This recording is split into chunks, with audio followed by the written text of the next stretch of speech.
Hi, everybody. Welcome to another episode of Storytime with Uncle Monkey. I am your Uncle Monkey. Today's story is called Mother Holle. A widow had two daughters, one of whom was beautiful and diligent, her stepdaughter, the other ugly and lazy, her real daughter. Because the ugly, lazy one was her own daughter, she loved her much, much more, and the stepdaughter had to do all the work and be the household drudge. Every day the poor girl had to go out onto the highway and sit by a well and spin so much wool that the blood spurted from her fingers.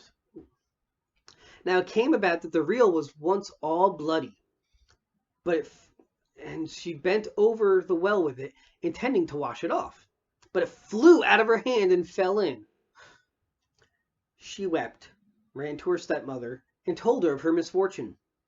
Her stepmother scolded her so roughly and was so unmerciful, and she said, "If you've dropped the reel in the well, bring it back up again." Then the girl returned to the well, but didn't know how to go about it, and in her despair, she jumped into the well to retrieve the reel. She lost consciousness, but when she awoke, she came to herself again, and she was on a beautiful meadow where the sun shone and many thousands of flowers grew. She got up and began walking around this meadow, and she reached an oven in the middle of the meadow, and it was full of bread. And the bread called, "Oh, pull me out, or else I'll get burned to a crisp. For some time now I've been fully baked." The girl went over and pulled out each loaf of bread carefully, one after the other, and stacked them up on a table. Then she continued on her way, and she reached a tree that was full of apples. And it called to her, "Oh, shake me, every one of my apples is ripe." So then she shook the tree so that the apples fell down in a thick shower, and she went on shaking it until no more apples were left on it. And then she stacked all the apples up into a pile. After stacking all the apples, she went on her way. Finally, she reached a little house out of which an old lady was looking, and because the woman had such big teeth, she got scared and wanted to run away. But the old lady called after her, "What are you afraid of, dear child? Stay with me. If you're willing to do all the work around my house properly, you'll be well cared for. Only you must make sure to make my bed just right and shake the quilts hard so that the feathers fly. Then it will snow on earth. My name is Mother Holle." Because the old lady spoke to her so kindly, the girl took heart, consented, and entered her service. And she tended to everything to the woman's satisfaction, and always shook out her feather bed with great strength, so that the feathers flew about like snowflakes. In return, her life was a pleasant one. There were no hard words, there was boiled and roasted food every day, and she didn't have to deal with her stepmother and stepsister. After remaining with Mother Holle for some time, she became sad. And at first the girl didn't understand what was wrong with her, until finally she realized she was homesick. Even though she had it many thousands of times better off with Mother Holle than at home, she still felt an urge to go back. Finally she said to Mother Holle, "I've become homesick, and even though I'm so well off down here, I can't stay any longer. I'm afraid I must go back up to my own people." Mother Holle said, "I'm glad you want to go back home, and because you have served me so faithfully, I'll take you back up myself." Then she shook her by the hand and led her to a lofty gate.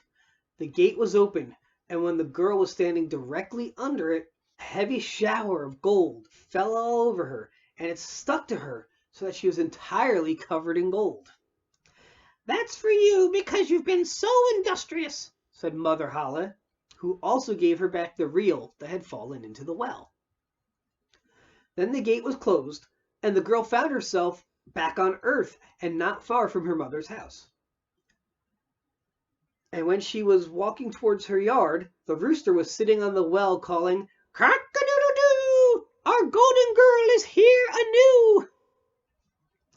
Then she went in to her mother, and because she arrived all covered in gold, she was welcomed kindly by her stepmother and stepsister. The young girl told them everything that had befallen her, and when her stepmother heard how she had become so rich, she wanted to achieve the same good fortune for her real daughter, the ugly, lazy one. This girl was now sent to sit at the well and spin, and to make her reel bloody, she pricked her finger when she thrust her hand into a thorny hedge. Then she threw the bloody reel into the well and jumped in herself. Like her stepsister, the good one, she arrived on the beautiful meadow and walked along the same path. When she reached the oven, the bread called out once more, "Oh, pull me out, or else I'll get burned to a crisp. For some time we've been fully baked." But the lazy girl answered, "I'd really enjoy getting myself filthy."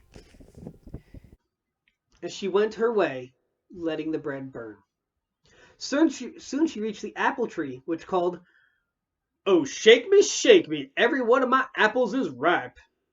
But she answered, "That's what you think. One of them might fall on my head." and she left. When she reached Mother Holle's house, she wasn't afraid because she had already heard about her big, scary teeth, and she immediately entered her service. On the first day, she forced herself to be diligent and obey Mother Holle whenever she gave orders, because her mind was on all the gold she was going to get. But on the second day, she had already begun to be idle. On the third day, the lazy girl was even more lazy than usual. She absolutely refused to even get out of bed in the morning. Nor did she make Mother Holle's bed the correct way. She never shook it enough so that the feathers flew. Mother Holle soon grew tired of this and discharged her. The lazy girl was contented, thinking that the shower of gold was now at hand.